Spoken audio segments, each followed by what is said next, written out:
I recently watched one of Simon Sinek's videos, and in that video, he made the point that trust is more important than performance. Now, I agree with a lot of what he says, but not with this statement, not that trust is more important than performance. In this episode, I will give you 2 reasons why I so strongly disagree with this statement, but also, given that trust is relative, how do you balance these two?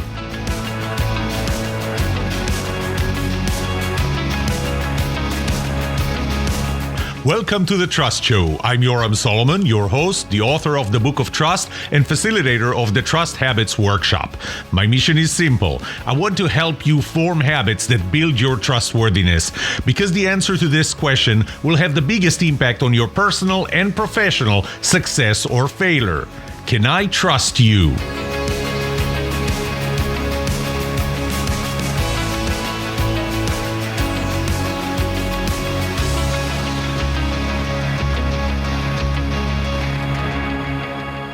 In that video, what he says is that he had this conversation with the SEAL team, and that they defined, they drew a chart for him, and they defined performance on one axis, and they showed trust on the other axis, and they referred to performance as performance on the battlefield, what's called downrange, and trust as the performance off the battlefield.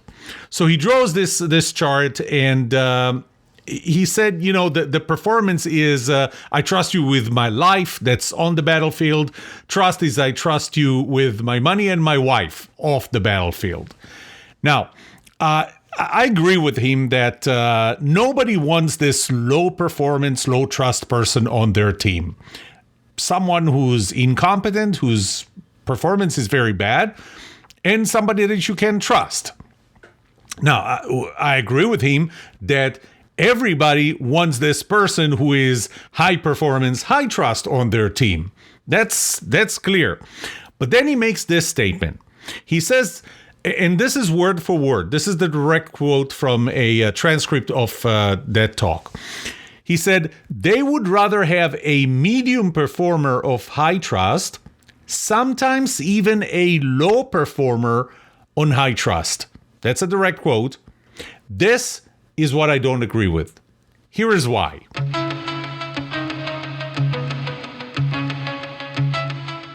I don't know what SEAL team he talked to, and it doesn't matter. I trust that he did talk to a SEAL team, and that's kind of what they said. I'm not sure how well thought was that when it was said, and if this is a direct representation of what they feel. But I interviewed a SEAL team member for the Book of Trust. And I served myself in an infantry unit for the Israeli Defense Forces in 35th Airborne. Let's say that you and I are on this team. And remember, when I talked about the size of teams, there's a reason why 4 or 5 people are an ideal number. And this is why a SEAL team, typically the team that goes out to the field, is this small. You and I are on this team. It's very small. We're out on a mission. I am the sniper. My job is to find people who are trying to kill you.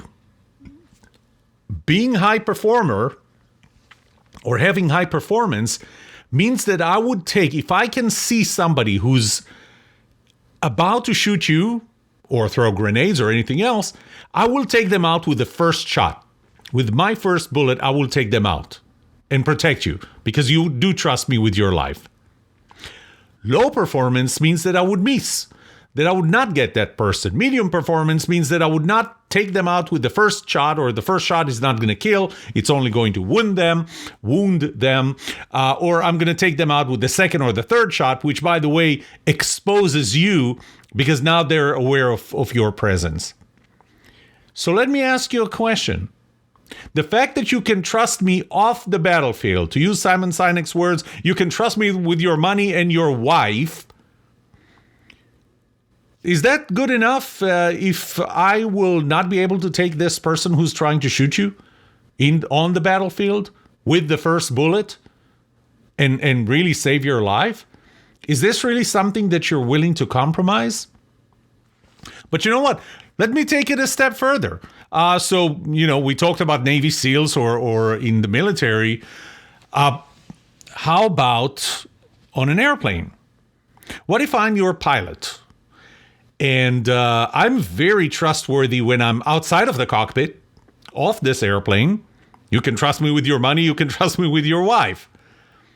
You can give me money and I am guaranteed to return it back to you. You can trust me. I'm very trustworthy outside of the cockpit. Inside of the cockpit, I'm not that great. Actually, I'm pretty good. 99 out of 100 landings are perfect. 1 out of 100, I tend to crash the plane on landing. That's not low performer. That I would say is a pretty good performer, actually. Not the best, pretty good. 99 out of 100 landings are okay. Are good. This just one that I crash. Are you willing to compromise? Are you okay with that? Because remember, we're balancing this against my trustworthiness outside of the cockpit, which is perfect. It's just on the cockpit, and it's just that one landing. And before you answer that, I read the NTSB, the National Transportation Safety Board review of the 1987 crash of Continental Airlines Flight 1713. You may want to ask, well, you can't obviously ask the 25 passengers who were killed. Both pilots were killed and one other crew member were killed, but you can ask some of those who survived that. And by the way, it's not me saying that, it's the NTSB's report that identifies specifically the co-pilot who was flying the plane at that time as the reason why that plane crashed. 25 passengers killed, both pilots and one additional crew member, and quite a few were injured. If that co-pilot is perfectly trustworthy outside of that cockpit, was it okay that he was a low performer? And that's what the NTSB said, that he was a low performer in the cockpit, because obviously he did not do that takeoff well. I'll give you a third one, and I promise that would be the end of it. Surgeon. A surgeon who is highly trustworthy outside of the operating room, just have a somewhat high mortality rate or patient mortality rate in his operating room. Is that okay? Because, again, if I take Simon Sinek's words verbatim, then we would, what were his words? They would rather have a medium performer of high trust, sometimes even a low performer of high trust. So they're very trustworthy outside of their performance. Are you okay with low performers on the battlefield, from a sniper, in the cockpit by the pilot, or in the operating room by the surgeon? I didn't think so. So that's the first reason of why I disagree with that statement that he made.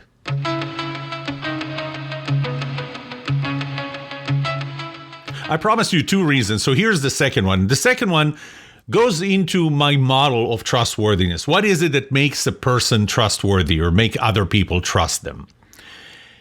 And to me, that model is made of 6 components, grouped in 2 groups. One group is the who you are, and the other is the what you do. The who you are is what do you know about a person before you make that decision to trust them, before you even interact with them.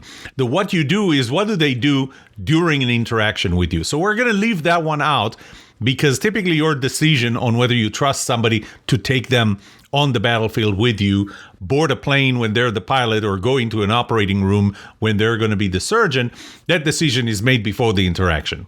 So let's focus on those 3 components, the who you are. Who you are is made of 3 things: competence, personality compatibility, and symmetry.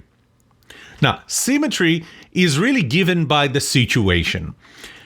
And you don't have a lot of control over it. When there's a surgeon and you're the patient, or you're a passenger and there's a pilot, there is not a lot of symmetry in your relationship. they're flying the plane, they're operating on you. You're a pretty passive, reactive element in that interaction. Personality compatibility is more of a decision. Do we share values? Some of them are pretty universal and absolute, such as telling the truth, caring about me, and so on. Some of them are less universal or absolute. They're more just different. There's not good and bad here, like procrastination or risk profile versus risk awareness, being risk averse versus being risk tolerant, or even just preferring risk takers. And then there's competence. And to me, performance is part of competence. And many of the approaches to trust today look at things like competence. Competence is pretty common to almost all of them. And they look at it as somehow, cumulative. So we can calculate the average. And so if you're a 0 on competence, have very low competence, very low performance, to use the same word, but you can compensate for that with high personality compatibility, which I guess is really what Simon Sinek was thinking about when he said trust. It's that personality compatibility part, or symmetry. So the other components can compensate for the lack of competence.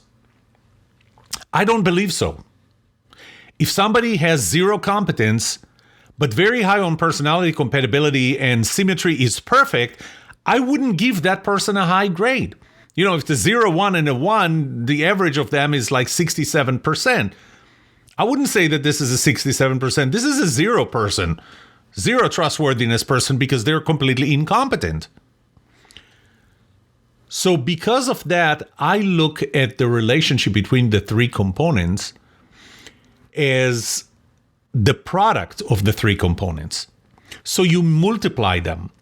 And this way, if you get 0 on any of them, or a very low score on any of them, the overall score is going to be very low.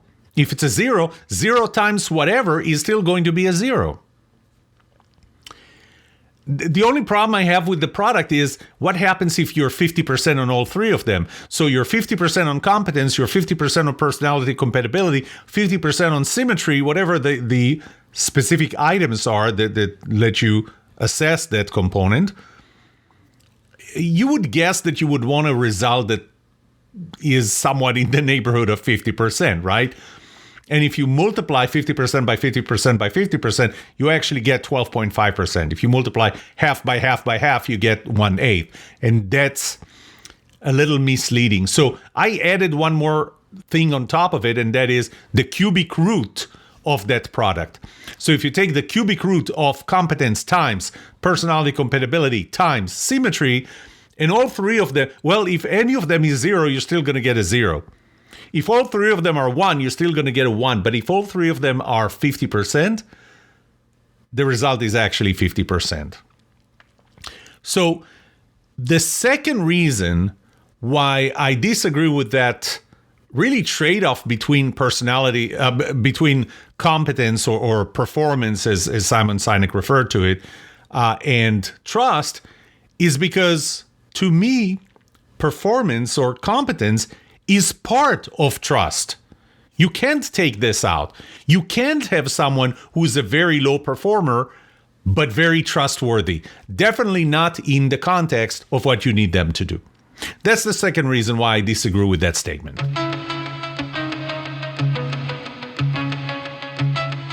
My third point has nothing to do with agreeing or disagreeing. It's just that I want to remind you that trust is relative. Trust is relative. It is not absolute. It is not universal. And so I have the 8 laws of trust. I want to talk about the first 3. Trust law number 1, trust is continuous. It is not binary. So when you say that you trust someone outside of the battlefield, and I have to say that the graph that Simon Sinek was showing does indicate that it is continuous, that it's not binary, that it's not that we trust someone or we don't. It's just a matter of how much do we trust them. Are they high on trustworthiness or low on trustworthiness? So that's the first law. So we need to remember that there is a level of trust, and we actually set the bar on how much we're willing to trust the other person, or how much do we need to trust the other person to feel that we have enough trust, to feel safe rather than feel in danger. If we don't trust somebody as high as the bar that we need to trust them at, then we feel danger. But if we can trust them higher than that bar, then we feel safe. So that's one. The second is that trust is contextual. It's not like there are only three things, even though, again, if I go back to his video, he gives, I trust you with my life on the battlefield, and off the battlefield with my money or my wife. Well, maybe I can trust you with my money, but not with my wife. Maybe I can trust you with my wife, but not with my money. Maybe I can trust you, if I go back to the first law, maybe I can trust you with $20, but not with 1,000. Maybe I can trust you with 20 and with 1,000, but not with 1,000,000. So trust is contextual. That's the second law of trust.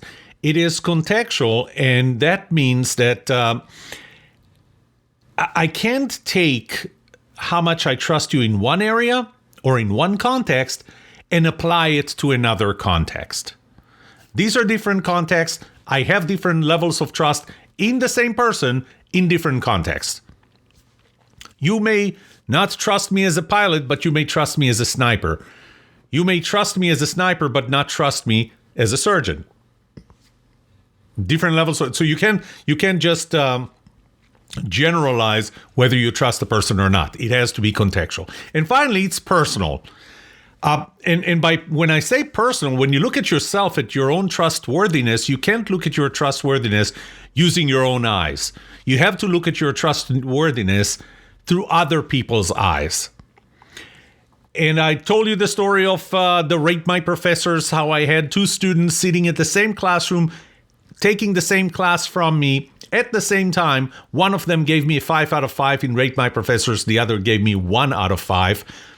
It's just because one person really resonated with what I had and my style, and the other did not. Same applies to trust. One person would trust you, another person would not. The funny thing is that one person may trust you or even trust you a lot for exactly the same reason why another person will not trust you.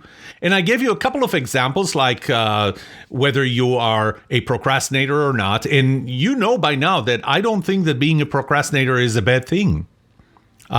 Being a procrastinator, I don't stress when I get near a deadline. In fact, my best work is done in the last hour before a deadline.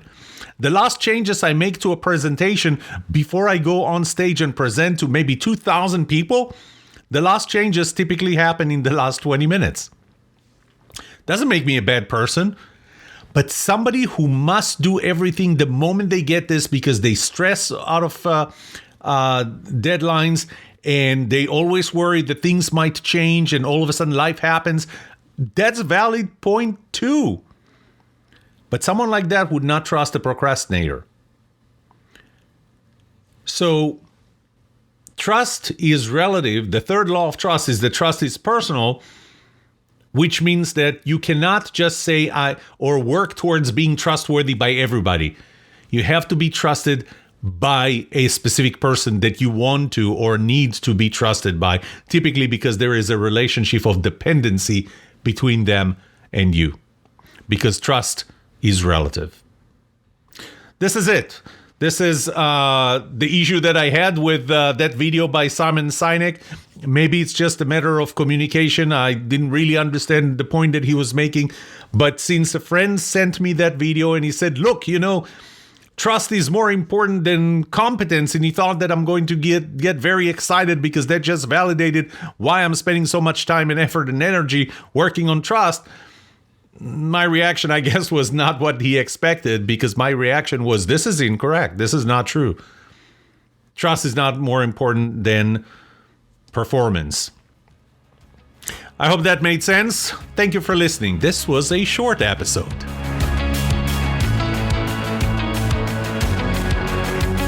What would you like to know about trust and trustworthiness? Let me know and I'll answer it in a future episode. I would love to hear from you. Email me at yoram@thetrustshow.com. If you like this episode, subscribe to the show so you will automatically get notified when I release a new episode. Rate it, write a review for this podcast, because those ratings help not only you, but also others looking for podcasts just like this. If you're looking for more resources to learn about how to build trust, be trusted, or know who to trust, look up my workshops at yoramsolomon.com/workshops, online courses at trustedatwork.com, find my books on Amazon, or go to my website, yoramsolomon.com. And remember one thing, the answer to these two questions will have the biggest impact on your personal and professional success or failure. Can I trust you? And can you trust me?